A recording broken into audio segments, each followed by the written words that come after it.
Bapa kami dalam kerajaan sorga, kami bersyukur berterima kasih.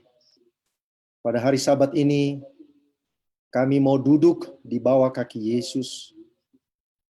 Mau diberkati oleh tangan Yesus yang berkuasa itu. Karena kami tidak mampu kalau berjalan sendirian di atas dunia ini. Biarlah Roh Kudus-Mu tetap menguasai hati pikiran kami. Agar setelah ibadah ini, kami memperbaharui komitmen kami untuk tetap berjalan bersama Yesus. Agar hidup kami di atas dunia ini tetap baik-baik saja. Sampai nanti kami masuk dalam kerajaan sorga. Dalam nama Yesus kami berdoa. Amin. Baik, saudara-saudara yang kekasih dalam Tuhan, selamat Sabat dan selamat jumpa kembali. Bagi yang mungkin baru pertama sekali ikut dalam seri KKR ini, terima kasih banyak saudara sudah hadir ikut kebaktian hari Sabat. Dan bagi yang sudah hadir selama 4 hari berturut-turut, saya ucapkan terima kasih karena saudara setia untuk mengikuti pelajaran firman Tuhan, baik kesehatan Ibu Evi Gondomulyo, dan juga pelajaran firman Tuhan yang kita sudah pelajari.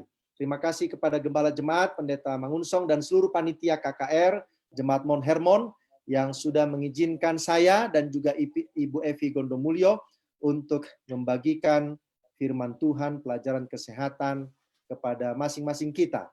Terima kasih banyak kepada seluruh yang sudah mengambil bagian. Dari tadi pagi sejak jam sekolah Sabat sampai kepada jam khotbah ini, yang mengambil lagu pujian, doa buka, doa tutup, dorongan mission, sekolah Sabat, dan juga PP, saya ucapkan terima kasih banyak.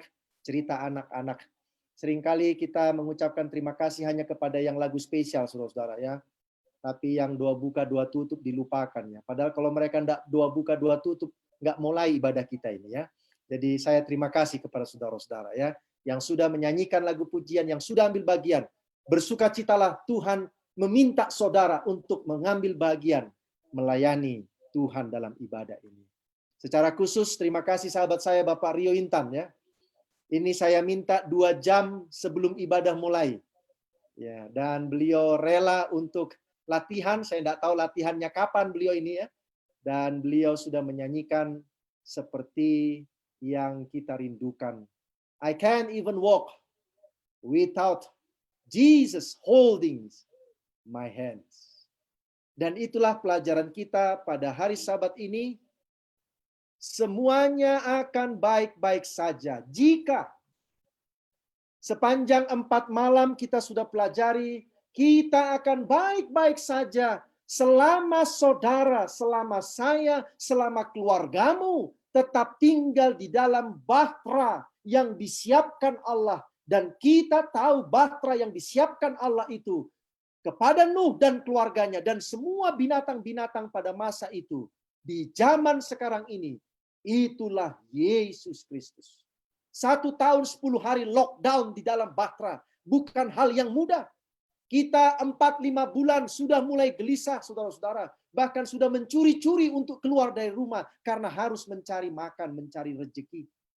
Tetapi Nuh bersabar 1 tahun 10 hari. Saya tidak tahu bagaimana Tuhan harus menghandle supaya seluruh binatang-binatang itu tidak gelisah selama 1 tahun 10 hari. Tidak bisa bergerak kemana-mana. Hanya di dalam kandang yang disiapkan oleh Nuh. Semuanya akan baik-baik saja jika aku, saudara, rumah tanggamu membangunkan Yesus Kristus. Karena Yesus sebenarnya ada di dalam kapal rumah tanggamu. Tetapi engkau melupakan kalau Yesus ada di dalam. Yesus yang mengajak saudara berjalan di atas bumi ini. Karena Yesus yang ciptakan kita, saudara-saudara. Tetapi terkadang kita lupa bahwa Yesus ada di dalam kapal. Yang ketiga, semuanya akan baik-baik saja jika kita melakukan apa yang diperintahkan oleh Yesus. Jika engkau mengasihi aku, kata Yesus, engkau akan menuruti segala perintahku. Dan hidupmu akan baik-baik saja. Ini pesan yang diberikan Tuhan kepada Musa. Musa memesankan kepada bangsa Israel. Jika engkau baik-baik mendengarkan suara Tuhan Allahmu dan melakukan segala perintah Tuhan Allahmu, maka semua berkat ini, saya tidak bisa list berkatnya karena banyak saudara-saudara. Semua berkat ini akan dikaruniakan Tuhan kepada. Lalu kemarin malam kita belajar, jika semuanya akan baik-baik saja. Jika engkau menyerahkan yang terbaik dari dirimu. Abraham sudah menyerahkan yang terbaik yang ada padanya, anaknya sendiri, Ishak.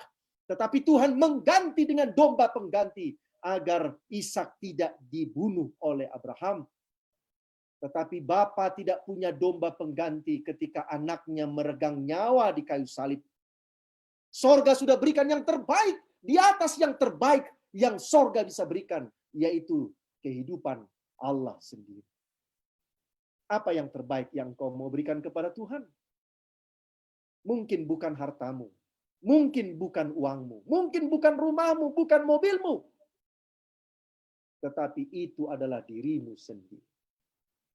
Dan yang terakhir hari ini, semuanya akan baik-baik saja jika aku tetap berjalan bersama Yesus. Kalau saudara punya Alkitab, saudara bacalah. Mari kita buka Kejadian pasal yang kelima. Walaupun saya sudah bantu dari layar Zoom kita ini, tetapi ada baiknya saudara membuka Alkitab. Ayat ini mengejutkan saudara-saudara. Karena tiba-tiba ada orang hilang dari bumi ini. Ada orang hilang. Dan tidak ada yang tahu. Tidak ada yang lihat. Kalau saya bandingkan dengan kisah Elia waktu dia diangkat Tuhan ke sorga, rumor tentang Elia akan diangkat ke sorga sudah didengar orang banyak, sudah didengar oleh para murid di sekolah nabi-nabi, sudah didengar oleh Elisa, sudah didengar saudara-saudara. Bahkan Elisa sempat dibuat menjadi gelisah oleh karena murid-murid di sekolah nabi-nabi berkata, "Hei Elisa, gurumu sudah mau diangkat." Elisa katakan, "Diam." Maklumlah saudara-saudara, dia pun gelisah. Kalau guru saya nanti naik ke sorga, siapa temanku? Elia katakan, sudah kamu di sini saja. Enggak, aku mau ikut guru. Sudah kau di sini saja. Enggak, aku mau ikut 3 kali saudara-saudara. Karena Elisa ingin melihat gurunya terangkat ke sorga. Karena memang belum pernah ada yang lihat orang terangkat ke sorga. Tapi dalam kisah Henokh, ini menarik saudara-saudara. Kenapa? Mari kita baca. Kejadian pasal yang kelima. Tadi ini adalah ayat bersautan kita. Dan Yared masih hidup dengan 800 tahun, ayat 19. Setelah ia memperanakan Henokh, dan ia memperanakan anak-anak lelaki dan perempuan. Jadi Yared mencapai umur 962 tahun, lalu ia mati. Saudara baca ke ayat-ayat sebelumnya, ceritanya adalah melahirkan, memperanakkan, mati. Melahirkan, memperanakkan, mati. Memperanakkan, mati. Mati, dan mati. Lalu ayat yang ke-21, 21, setelah Henokh hidup 65 tahun, ia memperanakan Metusalah. Dan Henokh hidup bergaul dengan Allah selama 300 tahun lagi setelah ia memperanakkan Metusalah. Dan ia memperanakkan anak lelaki dan perempuan. Jadi Henokh mencapai umur 365 tahun. Dan Henokh, diulangi sekali lagi saudara-saudara, hidup bergaul dengan Allah. Lalu, apa kata Alkitab? Ia tidak ada lagi.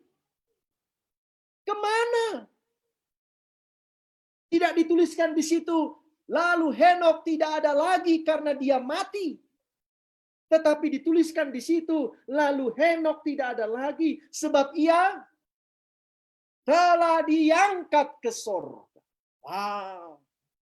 Ini menarik saudara. Pendeta Pardosi sudah tidak ada lagi di Unai. Kemana? Pindah ke Kalimantan. Biasa itu saudara. Pendeta Mangunsong tidak ada lagi di Mon Hermon. Kemana? Pindah ke Ente Haryono. Biasa, saudara-saudara. Tapi kalau dikatakan pendeta Pardosi tidak ada lagi di bumi ini, maka saudara Zakaria akan berkata, kemana dia pendeta Pardosi itu teman saya? Lalu ada orang jawab, dia diangkat ke sorga. Saudara mau jawab apa? Saudara mau komplain? Mau komplain sama siapa? Orang yang mengangkat saya Tuhan. Menarik saudara. Iya, tidak ada lagi. Saudara sebutkan nama saudara, ya, supaya enak ceritanya. Ya. Saudara Budi Pardede tidak ada lagi. Kemana dia? Dia diangkat ke surga. Ibu Poluan Lucy tidak ada lagi. Kenapa? Dia diangkat ke surga. Sebutkan sendiri nama saudara ya, karena saya sebutkan satu-satu nanti setengah jam nggak selesai kita ini. Ya, sebutkan sendiri nama-nama saudara ya. Tapi saya mau kasih rahasia. Kenapa Henok tidak ada lagi dan dia diangkat ke surga? Kenapa? Oleh karena Henok bergaul dengan Allah. Dalam bahasa Inggrisnya tidak ditemukan kata bergaul. Dalam bahasa aslinya tidak ditemukan kata bergaul. Tetapi yang ditemukan adalah Henok walk with God. Berjalan bersama Tuhan mengartikan sebuah hubungan koneksi yang terus-menerus. Itu sebabnya diinterpretasikan ke dalam bahasa Indonesia sebagai bergaul dengan Allah. Berapa tahun? Umur saya baru 47 tahun. Apakah saya bergaul dengan Allah 47 tahun? Mudah-mudahan. Tapi Henok berapa? 365 tahun. Dan dia tidak mengalami kematian. Dia tidak ada lagi di atas bumi ini. Oleh karena dia diangkat ke surga. Hidup bergaul dengan Allah. Berjalan dengan Allah. Mari kita balik kepada ayat yang mirip seperti ini. Tetapi sayangnya Nuh tidak dikatakan tidak ada lagi lalu diangkat ke sorga. Tidak. Nuh mati. Tetapi dia menunjukkan kehidupan yang sama seperti Henok. Dalam buku Kejadian, saudara boleh baca. 6 ayat yang ke-9. Inilah riwayat Nuh. Nuh adalah seorang yang benar dan tidak bercela di antara orang sezamannya. Dan Nuh itu bergaul dengan Allah. Dalam bahasa Inggrisnya, bahasa aslinya, maka kata yang dipakai adalah and Noah walk with God. Dan kalau saudara cari di Alkitab ekspresi Nuh atau Henok atau ada manusia yang lain bergaul dengan Allah, hanya ada 2. Dan itulah Henok dan Nuh. Karena ekspresi yang lain muncul berbeda, yaitu walk with God. Mari kita lihat. Saya sudah jelaskan ini di malam yang pertama. Ketika dilihat Tuhan bahwa kejahatan manusia itu besar di bumi dan bahwa segala kecenderungan hatinya selalu membuahkan kejahatan semata-mata. Inilah kondisi manusia di zaman Nuh. Adapun bumi itu telah rusak di hadapan Allah dan penuh dengan kekerasan. Allah menilik bumi itu dan sungguhlah rusak benar sebab semua manusia menjalankan hidup yang rusak di atas bumi. Saudara boleh bayangkan bagaimana orang-orang tetangga Nuh ini hidup dalam kejahatan, angan-angan hatinya pun jahat, menjalankan hidup yang rusak, tetapi Nuh bisa Noah walk with God. Kok bisa begitu ya Pak Pendeta? Saya pun bertanya dalam hati. Semua orang di zaman itu menjalankan hidup yang rusak disimpulkan oleh Musa dalam Kejadian pasal 6. Tetapi Tuhan menemukan ada satu orang. And he was walking with God. Inilah riwayat Nuh. Nuh hidup bergaul dengan Allah. Dalam bahasa aslinya sebenarnya ekspresi ini bukan sekedar Nuh berjalan bersama Allah. Bukan. Tetapi ekspresi yang sesungguhnya adalah Nuh memutuskan dirinya sendiri untuk bergaul, berjalan bersama Allah. Itu berarti dalam kata asli kalimat hidup bergaul dengan Allah adalah sebuah keputusan pribadi. It's a commitment dari Nuh kepada Tuhan. Tuhan tidak paksa. Dan Nuh memutuskan membuat dirinya sendiri bergaul atau berjalan dengan Allah. Berjalan bersama Allah. Lalu kita mulai belajar kepada kisah Abraham. Karena dari situlah kita boleh memahami apa sih Pak Pendeta artinya bergaul, berjalan bersama Allah. Ketika Abraham berumur 90 tahun, maka Tuhan menampakkan diri kepada Abraham dan berfirman kepadanya, "Akulah Allah yang Maha Kuasa. Hiduplah di hadapanku dengan tidak bercela." Terjemahan aslinya adalah walk before me dengan tidak bercela. Kalau tidak bercela itu berarti apa Pak Pendeta? Berjalan bersama Allah artinya menuruti perintah Allah sehingga Allah menemukan kita tidak bercela. Abraham baru menjadi Abraham di ayat yang kelima. Bapa sejumlah besar bangsa. Sarai menjadi Sarah di ayat yang ke-15. Tidak boleh ada kesalahan di pihak Abraham dan Sarah. Tetapi kita tahu bahwa ada kesalahan terjadi di pihak Abraham dan Sarah ketika mereka tidak sabar menunggu janji Tuhan sehingga Sarah mendorong Abraham untuk mengambil Hagar sebagai istrinya dan akhirnya mendapatkan anak bernama Ismail. Tidak boleh ada kesalahan. Tidak bercela di hadapan Tuhan, bukan di hadapan manusia, di hadapan Tuhan. It's a commitment. Komitmen itu saudara-saudara melibatkan tiga hal. Apa itu? Resiko, tanggung jawab, dan tujuan. Ketika Nuh, ketika Henok, ketika Abraham memutuskan untuk berjalan bersama Tuhan, itu bukan tanpa tanggung jawab. Itu bukan tanpa resiko. Itu bukan tanpa goal, tujuan. Ada tujuannya. Tujuannya apa? Agar mereka boleh hidup baik-baik saja di atas dunia ini dan akan masuk ke dalam kerajaan sorga. Itu sebabnya Henok mewakili orang-orang yang akan tetap hidup sampai Yesus datang masuk ke dalam kerajaan sorga. Apakah saudara dan saya sudah siap dengan komitmen ini? Sementara komitmen ini ada konsekuensi risikonya, tanggung jawabnya, tetapi puji Tuhan ada tujuannya, saudara. Berjalan bersama Allah itu adalah juga perintah. It's a command.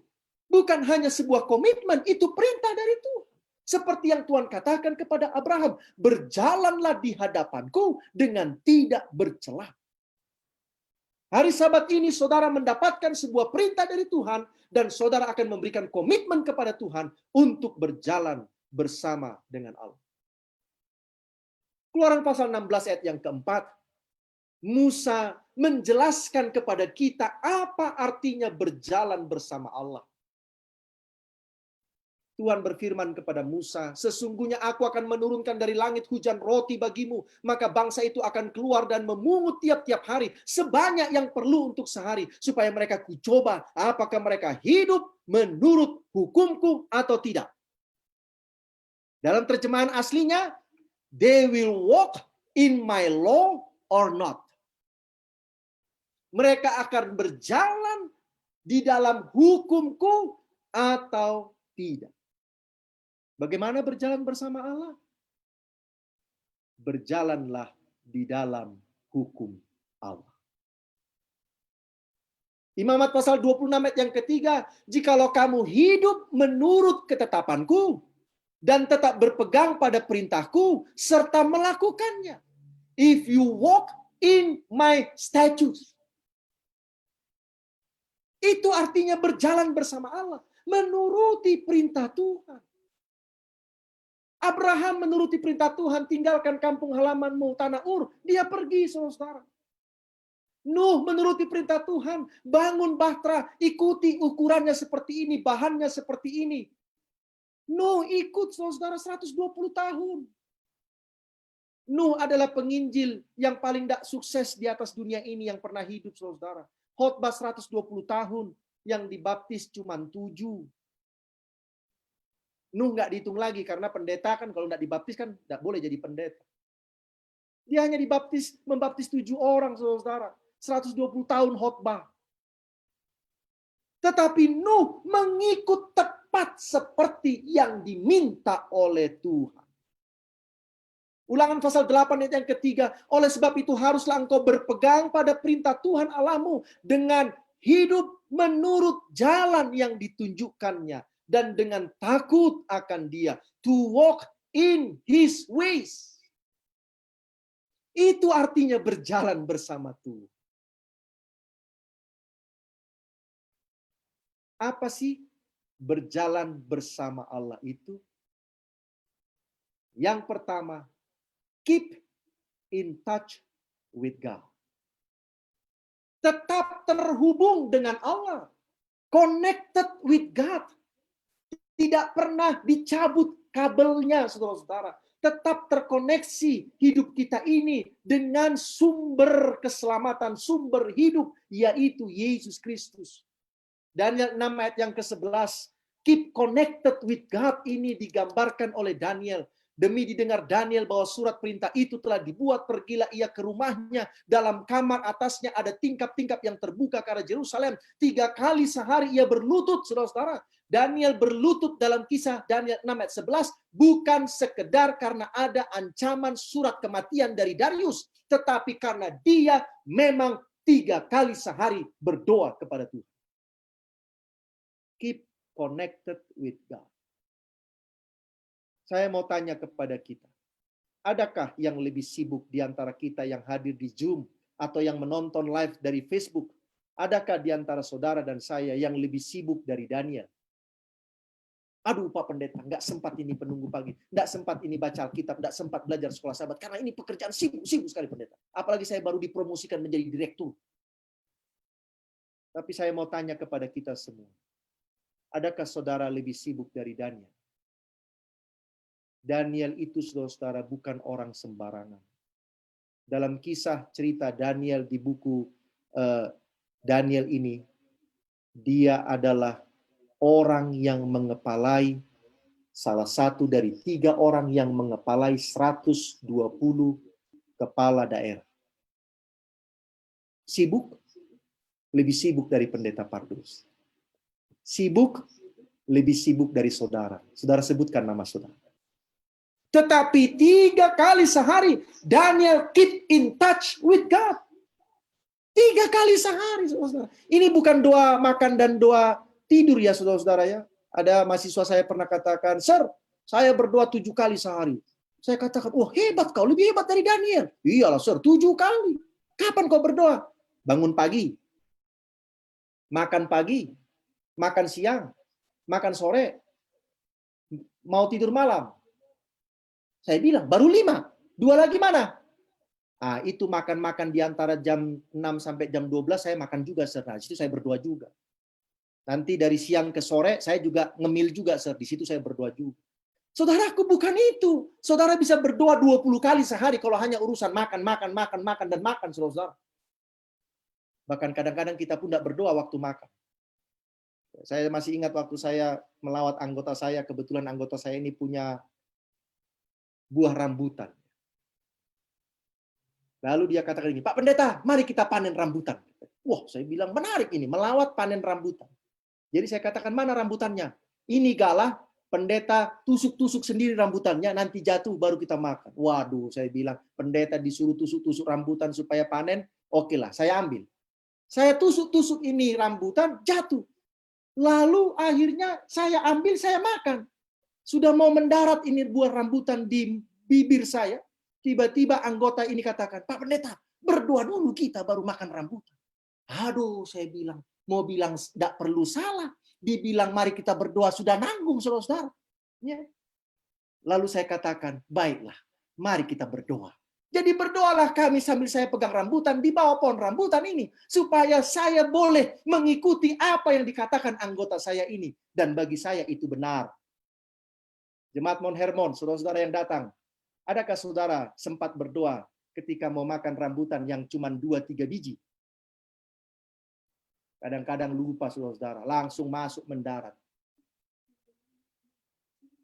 Keep in touch with God. Meditasi sangat penting bagi mereka yang berjalan bersama Allah. Meditasi adalah cara tetap untuk terconnected terhubung dengan Allah. Allah berbicara kepada kita melalui firman-Nya, kita berbicara kepada Allah melalui doanya, lalu kita isi dengan merenungkan keajaiban, kasih, kemurahan, tindakan Allah dalam diri kita. Ini yang dilakukan oleh Henokh, ini yang dilakukan oleh Nuh, ini yang dilakukan oleh Abraham, ini yang dilakukan oleh Daniel, ini yang dilakukan oleh semua nabi-nabi, rasul yang ada dalam Alkitab. Keep in touch with God. Tulisan hamba Tuhan Ellen G. White. Tetap dekat di samping Allah. Menuruti firman-Nya. Kristus adalah temannya. Dia memiliki persekutuan yang erat dengan Allah. Keep close by the side of God. Keep in touch with God. Keep close. Kalau close itu saudara, ya pokoknya sedekat mungkin lah. Nempel seperti amplop dan perangko jadi. Tetapi dengan Tuhan, bukan dengan setan. Orang yang berjalan bersama Allah, keep close by the side of God, dia membuat Allah counselor-nya, penasehatnya, dan terikat dekat dengan Yesus Kristus.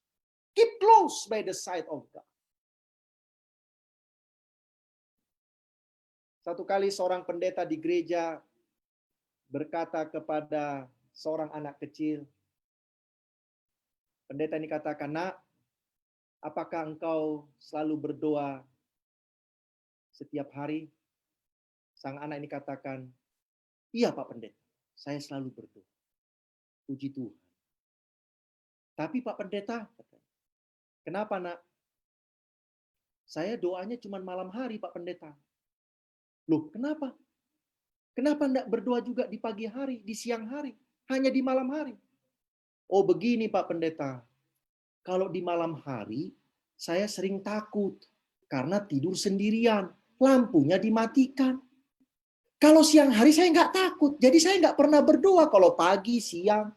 Hanya malam saya berdoa pendeta, karena saya takut. Saudara-saudara, ketika kesusahan datang, barulah kita semua merapat sama Tuhan. Merapat sama Tuhan, lengket sama Tuhan. Tapi ketika semuanya sudah baik-baik saja, mulailah kita menjauh dari siapa? Dari Tuhan. Pagi-pagi benar, Yesus saja yang adalah Allah. Pagi-pagi benar waktu hari masih gelap, ia bangun dan pergi keluar, pergi ke tempat yang sunyi dan berdoa. Yesus keep in touch with his Father. Meskipun dia adalah Allah juga. Dia sama, satu, equal dengan Bapaknya. Tetapi ketika dia datang ke dunia ini, dia keep in touch, keep close by the side of the Father. Yesus tidak pernah lupa membangun hubungan dengan Bapaknya. Doa itu adalah kebutuhan setiap hari Yesus Kristus. Pemazmur katakan, pagi-pagi buta aku bangun dan berteriak minta tolong berharap kepada firman Tuhan. Aku bangun mendahului penjaga malam. Aku bangun mendahului ayam berkokok. Berteriak berarti berdoa. Berharap kepada firman-Mu, merenungkan firman-Mu, membaca firman. Keep in touch with God. Tetap terhubung dengan Tuhan, tetap dekat dengan Tuhan. Bagaimana berjalan bersama Allah yang kedua? Keep learning and doing what are pleasing to God. Tetap belajar dan melakukan apa yang menyenangkan, yang berkenan kepada Tuhan. Walaupun Tuhan tidak bisa kita lihat secara jasmani. Sebagai contoh, ketika saya berjalan sama istri saya di mall, lalu tiba-tiba ada seorang wanita cantik lewat,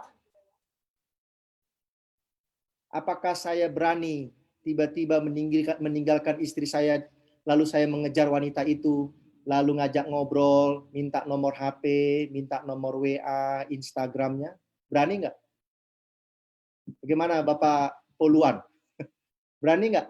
Lagi di mall nih, tiba-tiba lewat wanita cantik gitu, tiba-tiba Bapak lari gitu, lalu gunakan 10 menit ya. Nggak berani, saudara, nggak berani. Sempat terjadi perang Harmagedon di rumah.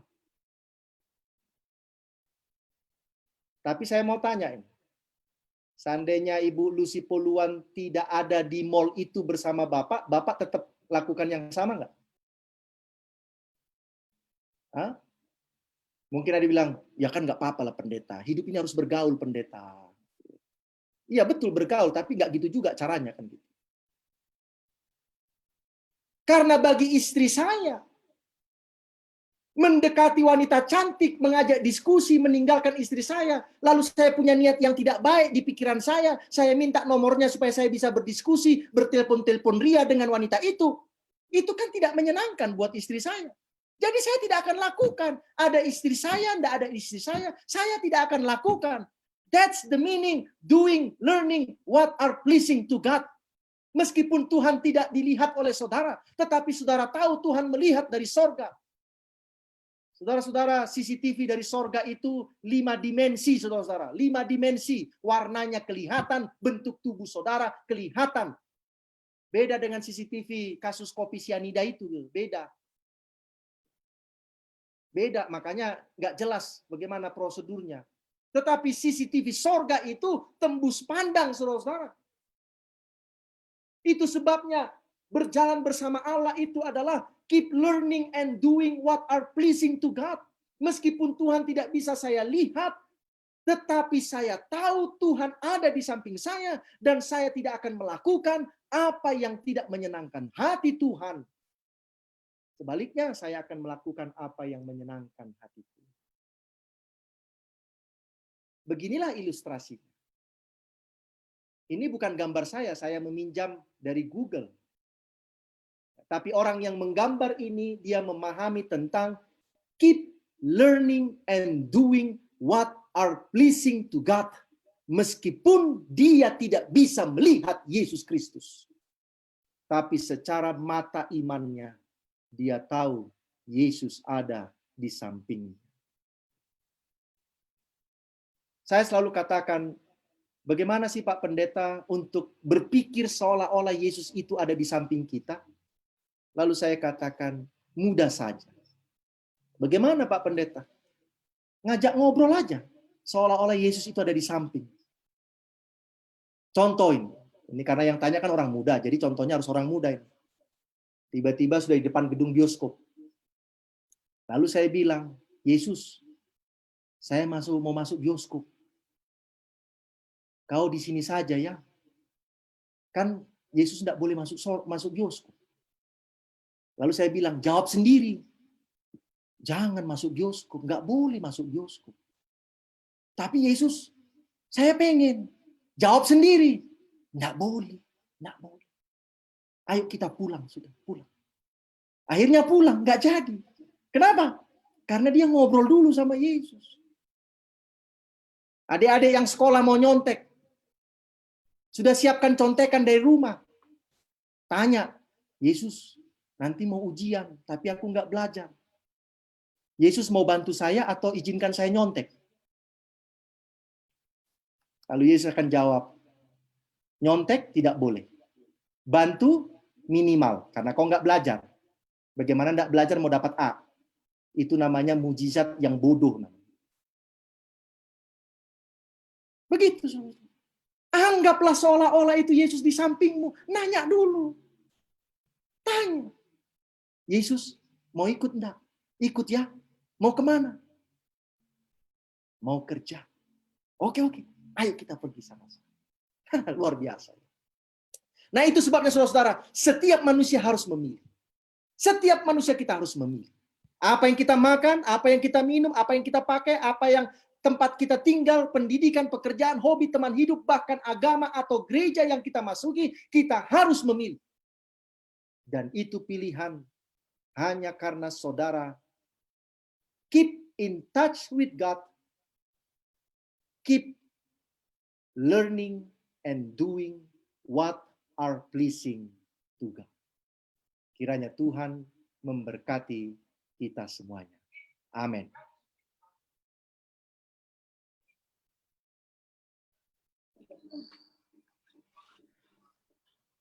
Puji Tuhan atas pekabaran firman yang berkuasa, yang mengajak kita berjalan sambil berpegangan tangan supaya tidak lepas ikut dengan Yesus.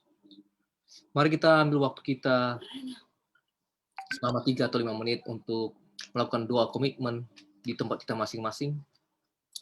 Bagi saudara-saudara kami himbau untuk boleh saja mematikan video, namun setelah berdoa, nyalakan video supaya kami tahu bahwa Anda sudah selesai berdoa. Kita ambil waktu untuk doa komitmen. Tuhan berkati.